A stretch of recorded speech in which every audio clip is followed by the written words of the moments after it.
Hấp. Nào, đọc lại từ đầu nhé. Đọc đi, chắc là đọc cho mẹ nghe. Đi. Nào, đọc. Hai dương Good. Oh, have you visited a crazy peanut garden gallery recently?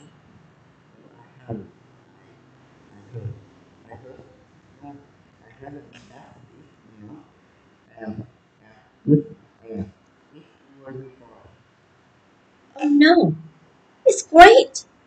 I went there last weekend. The painting are excellent. So what shall we do this weekend?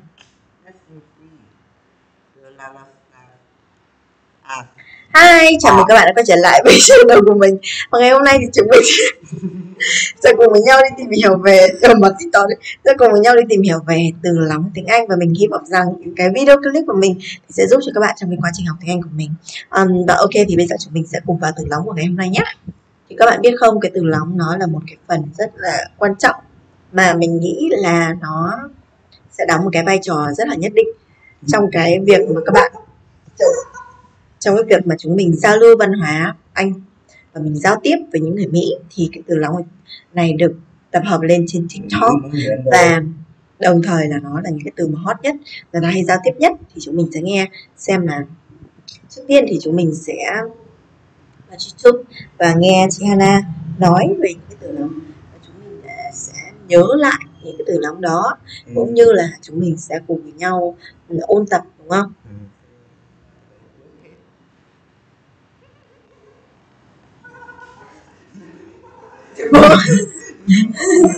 Chúng mình có slang word in English.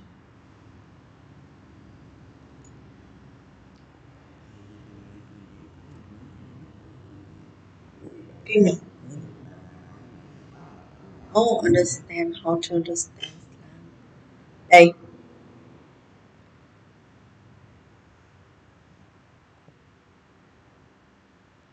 Oh. Đây chúng mình sẽ có là bridges. Đây chúng mình sẽ nghe nhé. Hay là hay đấy.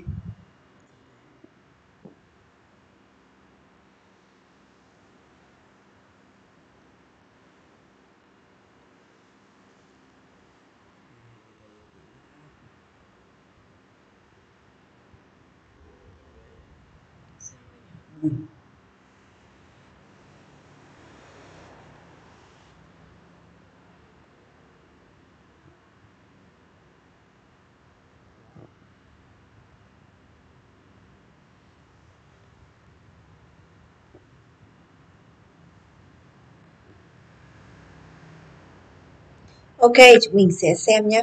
Đấy, đọc đi. To Oxford Online English.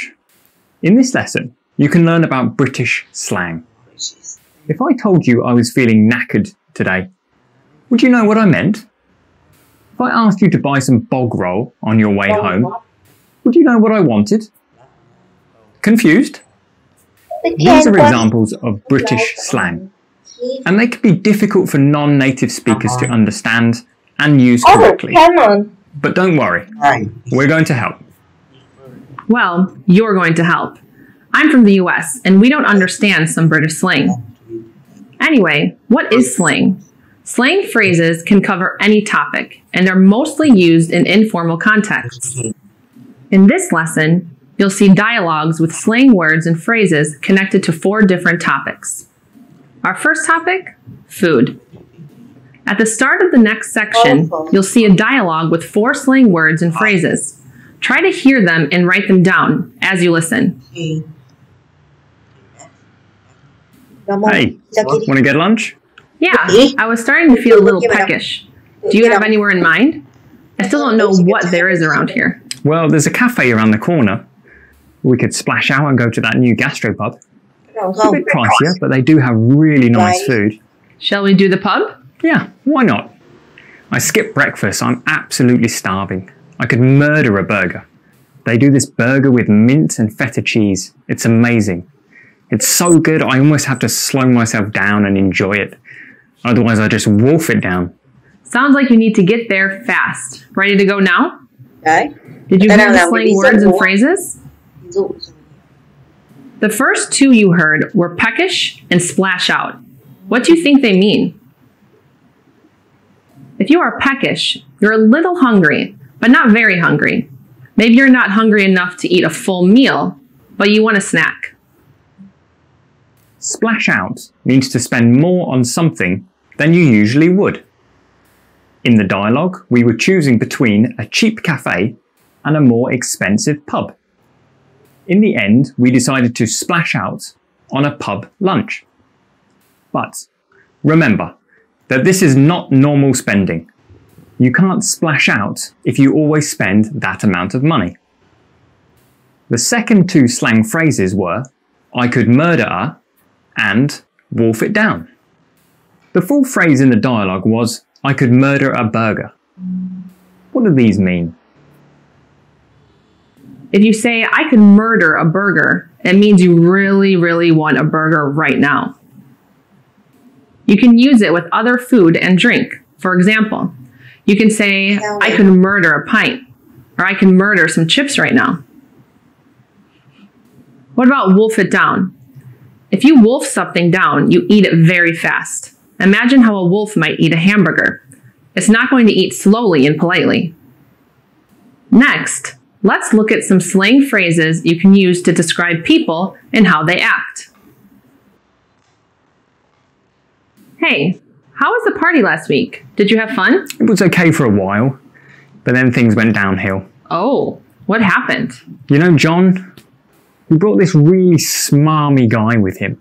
He was trying to hit on all of the women, starting arguments and generally being annoying. Anyway, I got stuck talking to him for ages. I think I heard about this from Paula. Yes, what a horrible guy. Then finally Paula told him to leave and he threw a huge wobbly. He was shouting at everyone and being totally obnoxious. It ruined the atmosphere. I think I'd gone home by that point. He completely lost the plot. Paula was pretty pissed off with John for bringing him. Did you manage to talk to Paula at all? She's such a nice person. I wanted you two to meet because I'm sure you'll get along. I did a little, but only after everything had happened. She was upset, so I guess she didn't feel like talking much. That's a shame. She's normally so chatty. I can imagine. She seemed full of beans earlier in the evening. I like her. She's one of those people who, if you're in a bad mood, you talk to her and you feel better. Yeah. Hopefully next time I meet her, it'll be in better circumstances. Again, there were 4 slang words and phrases in the dialogue. Did you hear them? Can you remember them now? These were the words and phrases you heard. What do they mean? Remember that you can always go back and repeat parts of the lesson. If you want to go back and listen to the dialogue again and try to understand the words in context. Smarmy refers to somebody who is unpleasantly polite. You can use it for someone who is polite and friendly, but in a fake and sincere way. You can also use the word slimy, which has a similar meaning. Lose the plot means to go crazy. You might use it if somebody who is really stressed starts behaving strangely or starts making some strange decisions. For example, Steve has absolutely lost the plot. He's been driving around the same 3 streets for 20 minutes. Throw a wobbly means to become angry or agitated very quickly. A more neutral phrase with the same meaning is throw a tantrum, which we often use to describe children who lose control of themselves and get very angry. Full of beans describes a person who is full of life and energetic. For example, Mark is full of beans today. He got great results in his exams and he can't stop smiling. In our next section, you'll see some slang phrases to talk about situations which went especially well or especially badly. Let's look. You look a bit stressed. Everything okay? Yeah, it'll be fine. There was a bit of a cock-up with that invoicing. Nothing too serious, I hope. Not too bad. We just sent things to the wrong people. It's a bit embarrassing. but I'll write a couple of apologetic emails and everything will be hunky-dory. What about you? How was the big sales presentation? A disaster. Jerry was completely unprepared, as usual. It was almost funny, but mostly embarrassing. Yeah, that's not a surprise, I guess. When I heard he was in charge, I was sure it would go completely Pete-tong, like everything he's involved with. What's weird is that he seems to have no idea how bad he is at his job. Yeah, what's that called? Dunning-Kruger or something? He's probably in the break room right now telling everyone he had an absolute blinder and how amazing he is. Good point. I'll avoid the break room. Anyway, I'll let you get back to work. This time, we want you to do some work. You'll see sentences from the dialogue, but with the slang phrases removed. Can you remember them? Let's see the first one. There. There. Do you remember the answer? There. There. It was a cock-up. Đấy, chính xác. What does this mean? This means a mistake. You can use it as a noun or a verb. For example, he made a massive cock-up with the hotel bookings. Người ta đã hướng dẫn cho mình He really cách để cocked up the mình hotel làm, đúng không? bookings. Cock up is not very rude, but it's not polite either. So be careful when you use it. Let's look at the second sentence. What do you have here? Hunky-dory means fine or okay. For example, you might say, I was feeling pretty ill yesterday, but today everything's hunky-dory. Hunky-dory is often used with the word everything, as in everything was hunky-dory, or is everything hunky-dory now? Here's the third sentence. Can you remember this one? Pen. Pete-tong. What on earth does that mean?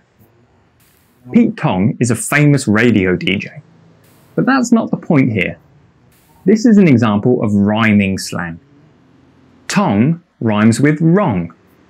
If you say that something went completely Pete-tong, you mean it went very badly. Okay, last one. What goes in this sentence? What did you get?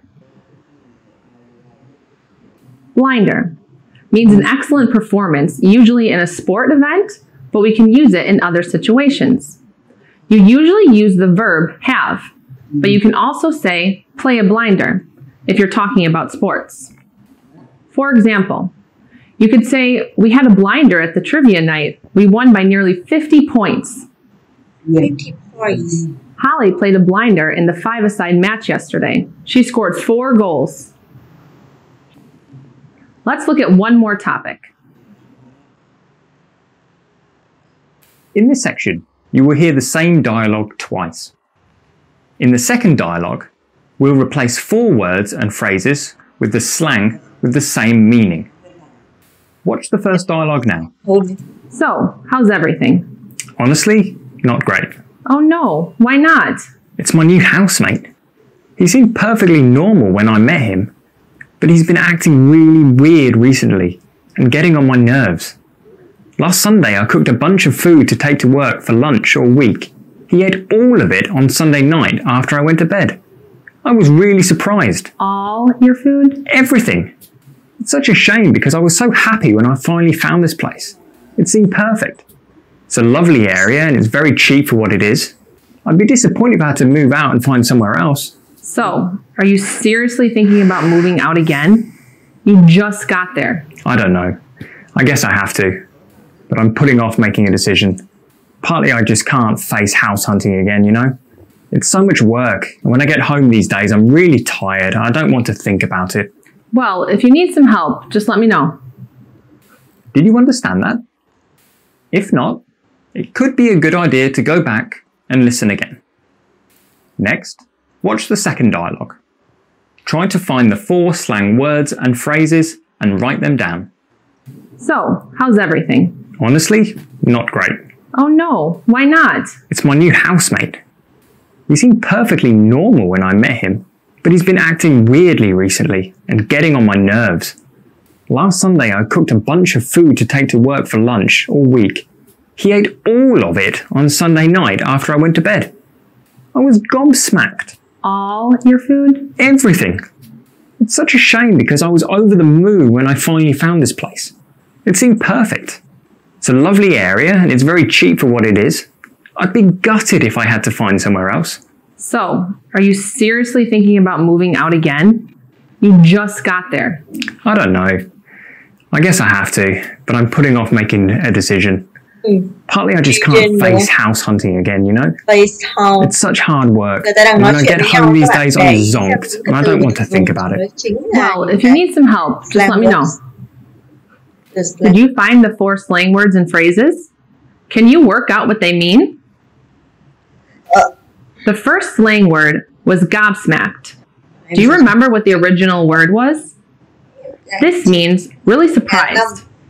It has a strong meaning, so it's used to describe strong emotions. For example, I was gobsmacked that Liverpool beat Barcelona in the last minute. He was gobsmacked when he opened his tax bill. Next was gutted. Do you remember what this replaced? It replaced disappointed and also describes strong feelings. For example, if you miss your best friend's wedding or your holiday gets cancelled at the last minute, you feel gutted.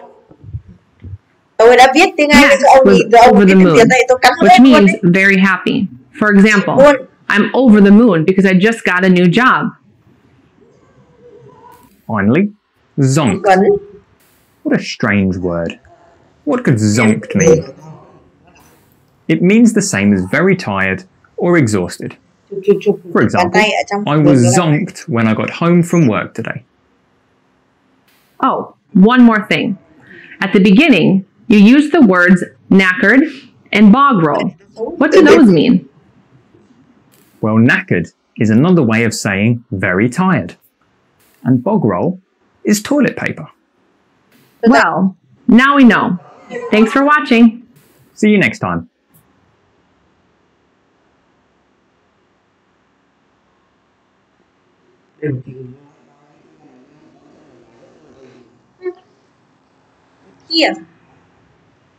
Want to speak real English from your first lesson? Sign up for your free lifetime account at EnglishClass101.com.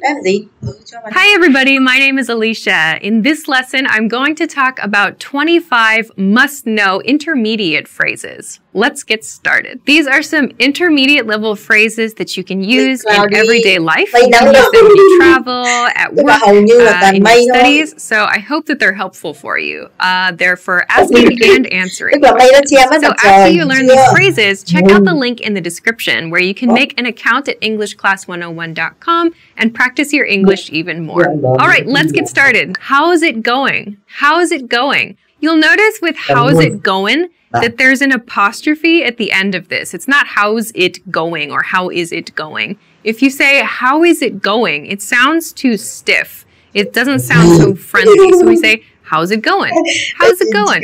How's it going means how are you? Like how are you doing? Or how is your life going? So it's like a friendly, kind of rougher, more casual way to say how are you?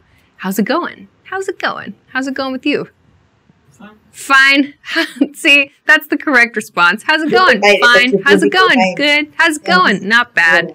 How's it going? How's it going? Okay, let's go on to the next expression. What have you been up to? What have you been up to? What have you been up to? What have you been up to?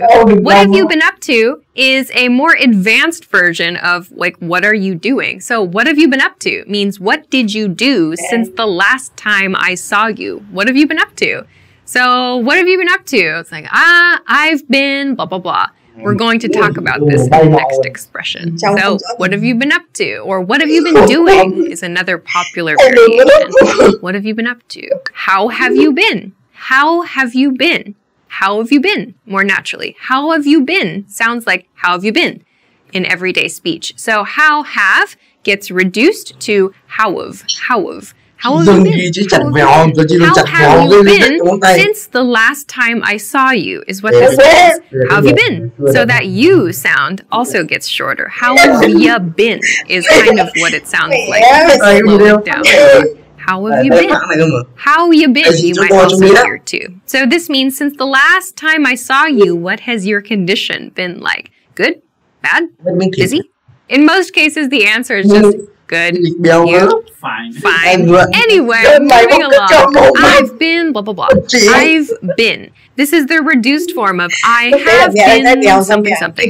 This is a good response to questions like how have you been? Or what have you been up to? Numbers 2 and 3 in this episode. So if someone says, what have you been up to? You can say, I've been busy, or I've been working, I've been studying, I've been planting a garden in front of my house, I've been looking for a new car, I've been making videos on the internet. So I've been blah, blah, blah. So I've is short for I have been. So this is a present perfect tense expression. I've been something something. You can use the progressive form. You can use the adjective here. You can use whatever suits your situation. So, yeah.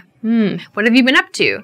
I've been sleeping a lot. How about something something? How about dinner? How about drinks? How about we do this later? How about something? This is a very simple and easy way to make a suggestion to someone. How about blah, blah, blah. So in fast speech, how about sounds like how about, how about, how about we, how about you, how about I, how about. So the A sound. How about we see a movie later? How about we go to the beach this weekend? How about we take a trip to Guam? How about we bake cookies? How about we go on to the next expression? Okay, sorry, I can't. Sorry, I can't. So sorry, I cannot. This is a way to refuse an invitation. So to say, no, I cannot do that thing and I feel bad about it. Sorry, I can't. Sorry, I can't. So like, sorry, I can't, you can add like the thing you're using, if you like. You say, sorry, I can't go to the beach with you this weekend. Or sorry, I can't meet you for dinner tonight. I have to work late. Sorry, I can't help you make your tree house. I broke my leg. Đây là những cái từ rất là thông dụng.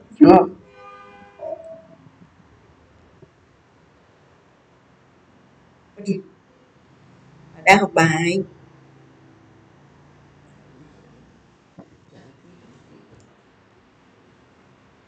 Đây mình mới có chẳng chơi.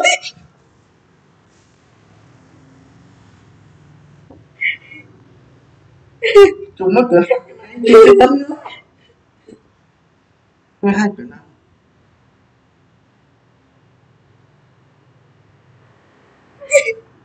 Là chân vậy. Nào.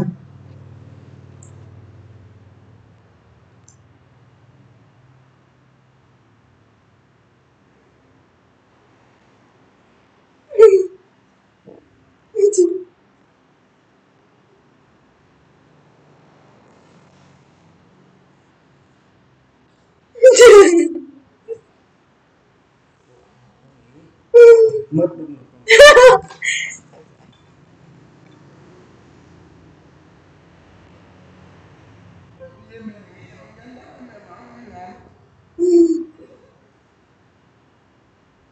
Để tiếp với tao.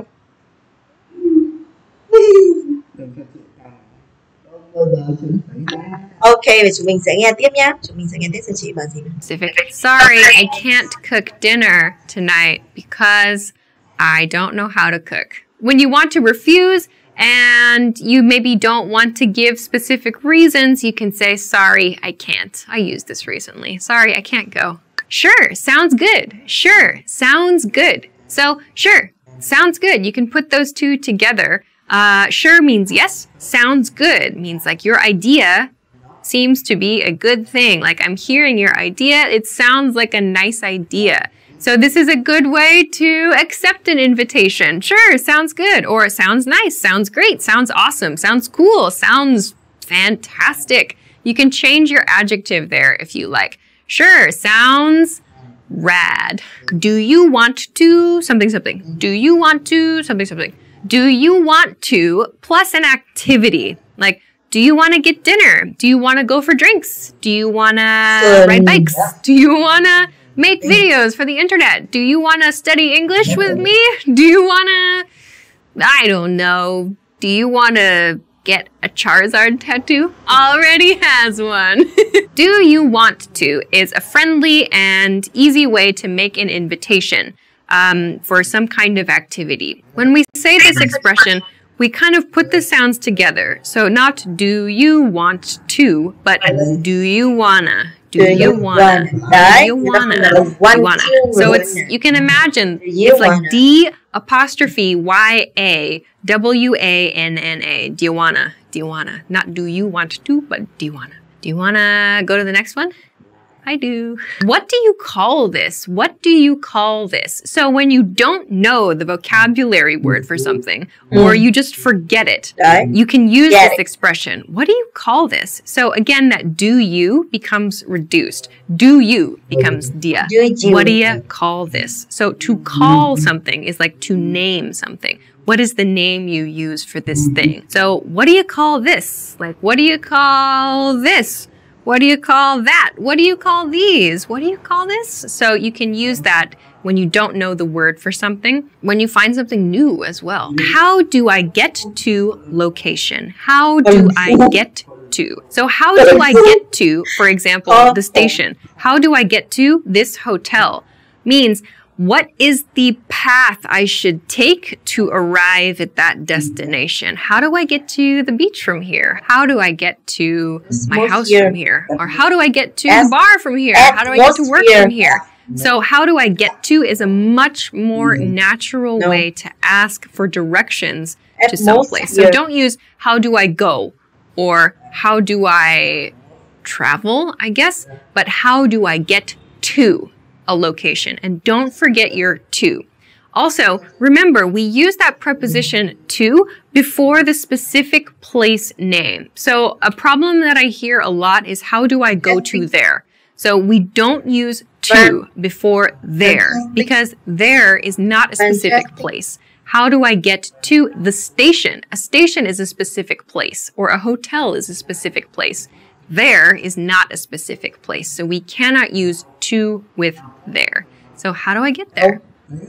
It's fine, no to. How do you get to the next one? By scrolling down on the iPad. All right, so let's go to the next one. Have a nice evening. Have a nice evening. Have a nice evening is a way to say goodbye at the end of the day. Many learners use good night at the end of the day, like with coworkers or maybe leaving a restaurant, like good night. We use good night when we're like saying goodbye to our kids or like when we're actually in bed, like with a spouse or like your partner, or maybe you say it to your children or something like that. Good night, just before you go to sleep. When you want to say goodbye at the end of the day, use have a nice evening, have a good evening. That's a much more like natural and polite way to say goodbye at the end of the day. Say goodbye. Have a nice evening. Have a good one. Have a good one. Have a good one. Have a good one means have a good day. So one here means day. Have a good day or have a good time or like have a good experience until I see you again. Have a good one or have a nice one. I think have a good one is probably the most common. Have a good one. So friendly. Kind of polite-ish, I suppose. You can use this with your coworkers, with your friends, with your family members. But it does have, there's a little bit of distance there, I think. Have a good one. Okay, onward. Can I have item, please? Can I have item, please? Can I have something, please? So when you're shopping, you can use this to request something from the person working at the store. So, can I have that shirt, please? Or can I have, for example, 200 grams of beef, please? Or can I have that pack of cigarettes, please? So, you can use any item in this pattern. Can I have that thing, please? You can use singular, you can use plural, you can use a number here if you want, but can I have? And to make this more natural, not can I have that thing? Can I have? Can I have is kind of more natural. Can I have something? Can I have? Can I have this item? Yes? Oh, I got an iPad type. Number of the noun, please. This is used again when shopping, and maybe specifically when you're buying things in quantity. So that means, for example, like when you're shopping for food, you maybe need to buy like fresh meat or fresh fish, for example, and you want a certain quantity, a certain amount of something. You can use number of the noun, please. So I used the example before, like 200 grams of the beef, please. So you're buying things in bulk. When you're buying in bulk, it means you're buying a lot of stuff at one time. You can use an expression like this. Of course, even if you're not buying in bulk, you can use this, like 2 of the blue ones, please. You can use that as well. So this is just a simple pattern to use when shopping. Number of the noun, please. How do I plus your verb phrase. So we talked about the expression, how do I get to a place? This is how do I something. So not get, but how do I, and then use a verb here. So one thing I hear learners do when they don't know how to do something is they use an expression like, please teach me this thing. Or I don't know this. So to make a request for someone to show you something, you can use this pattern. How do I use this computer? Or how do I turn on this car? How do I sell my kidney on the internet? How do I learn English? That's what a lot of people say. Just do it is the answer. So how do I plus your verb. So that's a much better way than please teach me. Use how do I learn English? How do I study grammar? How do I read books? So use just the simple present tense form of the verb in this one. Again, another point here, pronunciation point. How do I becomes how do I? How do I? How do I do this? How do I do that? How late are you open? How late are you open? This is very useful when you're visiting restaurants or bars or like retail shops as well. The most natural way to ask what time a store or other establishment finishes is how late are you open? How late are you open? So if you ask this question, you will get the closing time as the answer. Like, how late are you open? 8. How late are you open? 10. How late are you open? Midnight. Or how late are you open? We're open 24 hours. The internet is open forever. We have no closing time here at English Class 101. We're accessible always. How late are you open? So how late are you? So that are you is reduced. How late are you open? Are you sounds like how late are you open? We do not say how late are you closed. We don't say that. You could say when do you close? That's also okay. When do you close? But how late are you open? Do you have any plans for point in time? Do you have any plans for point in time? Do you have any plans for this weekend? Do you have any plans for tomorrow? Do you have any plans for tomorrow night? Do you have any plans for dinner? So choose a point in time, or kind of like I did with dinner. You can use meals here too. Choose a point in time to ask about another person's schedule. Don't forget for in this example. Do you have any plans for point in time? Do you have any plans for Sunday afternoon? Do you have any plans for Monday? So this is a quick way to ask about a schedule. Very nice. And it's kind of polite as well. Okay, on to the next one. My body part hurts. My body part hurts. This is an important and natural expression to use when you are not feeling well. So instead of like, I have a pain in my arm or something, or I have a pain somewhere. I hear many learners use that pattern. Instead, use my plus your body part hurts. For example, my arm hurts, my head hurts, my finger hurts. Tao đứa nào mà bảo mày phải xin lỗi tao, tao xin lỗi mày làm tổn thương cậu nha, mình cố ý.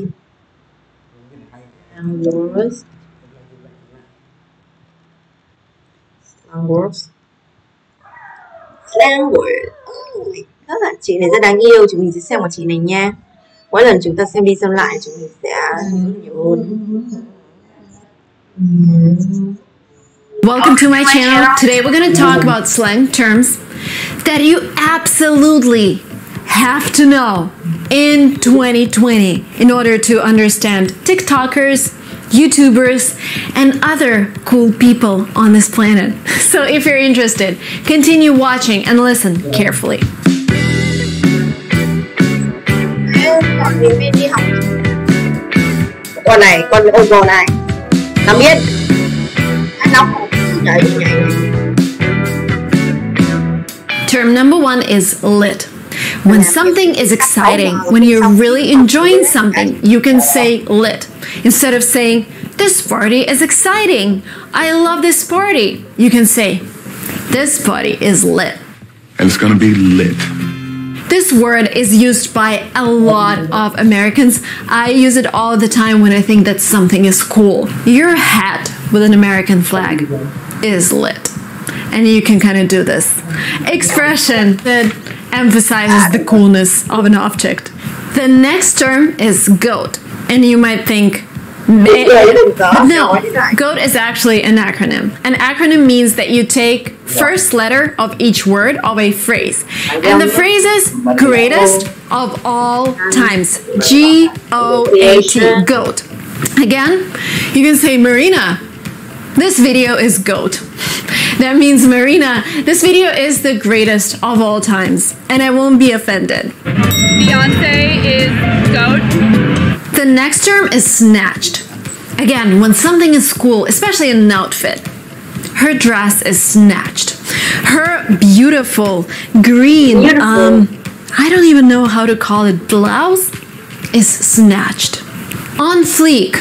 This term is used in order to say that something is perfectly done. Something is perfectly groomed. So you need to understand where this term is coming from. There used to be this platform in Vine where people would shoot small funny videos, and there was this girl who shot a video about coloring her eyebrows, and they were so precisely done, she said they were on fleek. And the video went viral, and this term came into everyday English. So now, for example, if your hair is very evenly groomed, and if your hairstyle is beautifully executed, you can say it's on fleek. This is on fleek, as the internet says. Salty. Of course, you can say when some food has a lot of salt, you can say it's salty. If you want to sound cooler, you can use salty in a different meaning. When someone is salty, it means he is sad about something, or she's sad about something. I am salty that I had to cancel my trip to Italy this summer. That means I am sad about canceling my trip to Italy this summer. While her language may be salty, it has great economy and pith. Fit. Now, this term is used in different meanings in Great Britain and the USA. In Great Britain, if someone is fit, and I've heard it for the first time, I think when I first came to the UK, I've heard somebody saying that that guy is fit. And I'm like, maybe he exercises a lot. But yeah, fit means beautiful, beautiful complexion, you know, beautiful figure. It doesn't mean that you have to exercise a lot. In general, if you just look good, you can be called fit in Great Britain. In the US, people use the word fit in order to say outfit, but short version. Like, for example, your outfit was beautiful at the party. Americans can also say your fit was beautiful at the party. Dead. Of course, you know how to use this word, but there's also a positive meaning to it if you want to use it as a slang term. You can say that you're dead when something is really, really funny, that you've laughed all day. For example, 2 days ago, my husband Dima and I watched a movie called Hangover, and we were laughing like crazy. If I want to use this term, I can say we were dead because it was so funny. By the way, guys, if you're thinking what to watch on quarantine, highly, highly, highly recommend Hangover. Really good movie. Good to be back in old days when we were all allowed to go outside and hang out with friends. Fire. This term is used a lot in America to describe that something is outstanding. This party was fire. This movie was fire. Your vlogs are fire. Meaning they're amazing. Low-key. Low-key is a term that is used to describe something that is happening in a quiet way, like a modest party or something. I'm giving you an example. For example, I'm throwing a birthday party for only 10 people, and I'm telling them, guys, I want to keep it low-key. Don't dress up. don't bring any gifts. We'll just, you know, sit together, talk, and I will prepare some ribs and we will drink Coca-Cola, and that's it. Let's keep it low key. That means nothing extraordinary is gonna happen, because a high key birthday party is when I invite dancers, I make fireworks, I invite hundreds of people. This is a high key birthday party compared to a low key birthday party when we're just sitting and chatting together. So it's gonna be very low key. And when someone is shady, that means he is doing some sneaky actions on the background and you don't understand that person thoroughly. Somebody's offering you to rent a 5-bedroom penthouse in San Francisco and says it's only $1,000 a month. And by the way, a penthouse in San Francisco is around $15,000 a month. You can totally say that this deal and this person is shady because, you know, there's something going on. It's probably a scam. It's probably not true. And you're going to pay your money and lose the deal. There is no penthouse that costs $1,000 in San Francisco. That sounds shady. Savage. We use this word to describe a shocking event or a careless attitude. For example, he borrowed my car, drove it into a house, completely crashed it, and didn't even apologize. Savage. Like, this is shocking. This is crazy. Goddamn savage. Shook. That means you're shocked or incredibly surprised. You know, I'm actually going to Italy in June because they're opening their borders. And you can say, Marina, I'm shook. Really? That means you're surprised. Like, really? Is this happening? Fingers crossed. Dude was shook. Talking about ethics. Slay. That term is used when you succeed or do really well at something. For example, I slayed this test. That means I did really well on this test. Or you can say she slayed that outfit. That means she did a great job matching her clothes together and she looks amazing. She slayed it. Tomorrow, we slay. The second situation is when I'm asking you guys, how do I look? And you say, Marina, you slay. That means, Marina, you look amazing. You slay. I slay all day. And the last but not the least, Stan. All of us remember that song by Eminem, right? Called Stan, about a fan who stalked him, who was following him everywhere. And basically that name became a noun. And when somebody's a stalker, when somebody's trying to follow you everywhere, sends you weird emails, that guy is a stan. So for example, you can say that guy has been following me, he's a stan. Also, if somebody is a fan of something, I'm a fan of Game of Thrones, I can say I'm a Game of Thrones stan, which means I'm a great fan, which is not true because I haven't even watched the Game of Thrones. Relax a little. I'm glad I inspired you, but then... That was it from me guys for today. Thank you so much for liking this video. Thank you so much for commenting. Ok, chúng mình thấy rất là hay đúng không? Chúng mình sẽ xem tiếp, xem slang word American. Slang word American thì thật sự nó rất là xịn luôn. Vừa xem phim song ngữ, vừa luyện.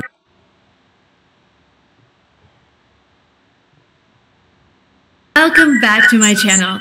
Today we're going to talk about American slang words that you have to know. You don't have to necessarily use them in your speech, but you have to know them because when you're going to communicate with a native speaker, with an American, you want to understand what he wants to say. So if you're interested, please continue watching this video.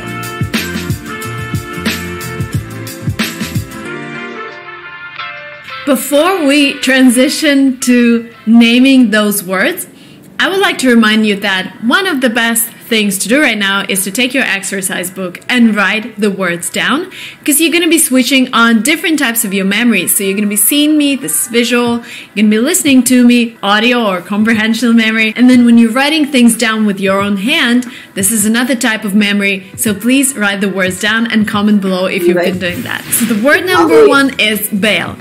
And bail means leaving abruptly. So for example, you went to the cinema with your friends and then you realize your homework isn't done yet and you say, hey guys, I'm sorry, I'm gonna bail. Which means you're gonna go home and just finish what you had to do. To feel blue is a pretty common phrase, slang phrase in all English-speaking countries, and to feel blue means to feel sad. A buck. And a buck. Okay. Is American for $1. This costs $200, right? $200. Give me a buck. Give me a dollar. Give me a buck. The next expression is by the skin of my teeth. So for example, you were playing something and you hurt yourself, but then you say, I hurt myself just by the skin of my teeth, which means, yes, it hurt, but not a lot, just barely. Seems you've passed. Ok, và chúng mình sẽ dừng cái phần này ở đây, và mình hy vọng rằng chúng mình có thể gặp lại nhau trong những cái video tiếp tới. Còn bây giờ thì hẹn gặp lại các bạn.